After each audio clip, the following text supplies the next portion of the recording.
کہ ایک بادشاہ تھا، وہ سمندری سفر میں روانہ ہوا تو ایک غلام اس کے ساتھ بیٹھا.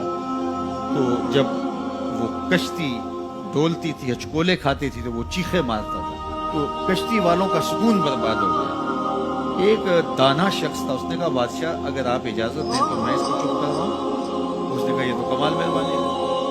تو اس نے دو نوجوانوں کو کہا کہ اس کو ذرا ہاتھوں سے پاؤں سے پکڑ کر کے پانی میں بوتے.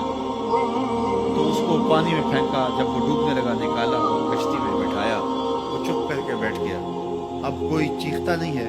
تو بادشاہ نے کہا کہ اے دانا شخص، مجھے سمجھ نہیں آئی کہ یہ شخص کو آپ نے کیسے چپ کروا دیا. کہا بادشاہ دریا میں غرق ہونے کی تکلیف کو نہیں جانتا تھا، اس لیے کشتی کی سلامتی کی قدر نہیں تھی اس کو. اب اس نے وہ غرق ہونے کی تکلیف دیکھ لی، اب کشتی کی سلامتی کی اس کو قدر ہوگی. اللہ نے جو ہمیں عطا کیا ہے، آپ دیکھیں کہ اس سے نیچے کتنے لوگ بستے ہیں. جب آپ نیچے فرشت دیکھیں گے جو بیچارے نانے شبینہ کو ترستے ہیں.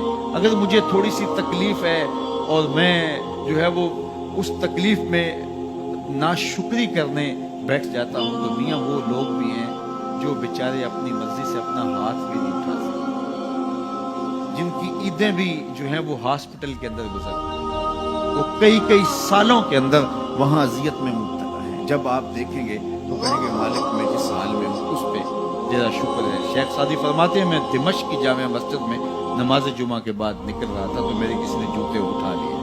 تو یہ شروع سے ہوتا آیا ہے. تو کہتے ہیں کہ میں ننگے پاؤں جا رہا تھا اور میری حالت یہ تھی کہ میں جوتا خریدنے کی استطاعت نہیں ہے. تو میں دل میں شکوہ کنا تھا کہ اتنا بڑا لوگ تجھے امام سمجھتے ہیں اور تیری یہ مالی پوزیشن کہ جوتے بھی نہیں خرید سکتا. تو آگے میں نے دیکھا ایک شخص تھا جس کے پاؤں ہی نہیں تھے اور وہ رینگتا ہوا آ رہا تھا. میں فوراً سجدہ ریز ہو گیا، مالک شکر ہے تو نے پاؤں تو عطا کی، جوتے آج نہیں تو کل نصیب ہو جائیں گے.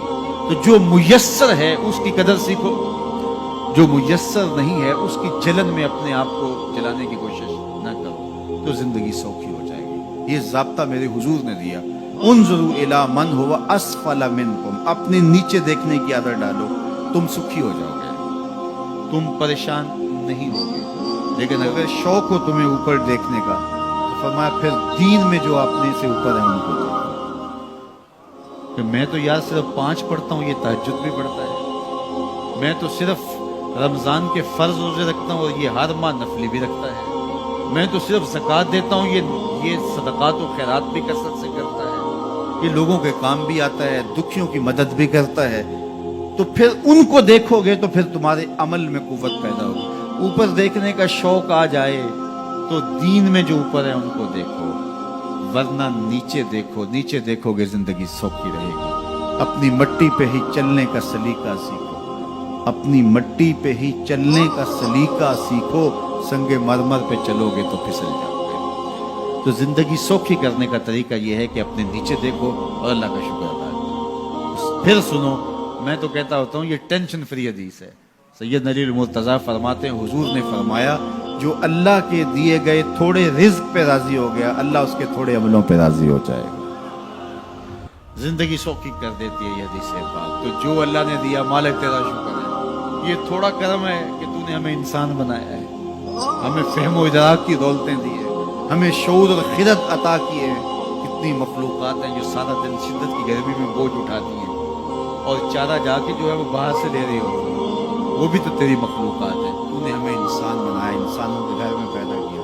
اور میں اور آپ تو اس کا شکر ادا نہیں کر سکتے کہ ہمیں اللہ نے محمد عربی کا غلام بنایا ہے، حضور کا امتی بنایا ہے. میری خوش قسمتی میں تیرا امتی، یہ میرا مقدر ہے، یہ آپ کا مقدر ہے. جس کے لیے نبی آرزویں کرتے رہے، تمنائیں کرتے رہے، لوگ راہیں تکتے رہے، منتظر رہے، صدیوں انتظار کرتے رہے، لیکن ہم نے کوئی انتظار نہیں کیا. آنکھ کھولی، ہمارے والد صاحب مسجد سے مولوی صاحب کو بلا لائے، انہوں نے کان میں آ کے اذان دیتے ہوئے کہا مبارک ہو، تو حضور کا غلام بن کے آیا. شاہوں سے ملا ہے نہ تونگر سے ملا ہے، اللہ کا عرفان اسی در سے ملا ہے. اوروں کو ملا ہے تو مقدر سے ملا ہے، مجھ کو تو مقدر بھی تیرے در سے ملا ہے. یہ میری اور آپ کی خوش بختی. تو جتنا بھی شکر ادا کرے تو